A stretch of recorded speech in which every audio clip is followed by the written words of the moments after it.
کیا قرآن میں لکھا ہے جب سلیمان کا لشکر آنے لگا. آپ جی بھائی آپ کیا کہہ رہے ہیں بھائی؟ واقعہ قرآن میں لکھا ہے کہ جب حضرت سلیمان کا لشکر گزرنے لگا تو ایک چیونٹی بولی.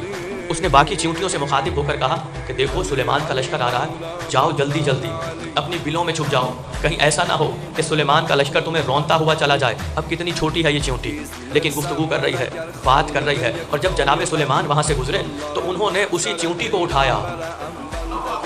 بھائی ہزاروں چونٹیاں تھیں وہاں پہ، ہزاروں چونٹیاں تھیں وہاں پہ، لیکن حضرت سلیمان نے اسی چیونٹی کو اٹھایا کہ جس نے یہ بات کہی تھی. حضرت سلیمان نے اس چیونٹی کو اٹھایا اور اپنی ہتھیلی پہ رکھا اور مخاطب ہو کر کہنے لگے تجھے کس نے بتایا؟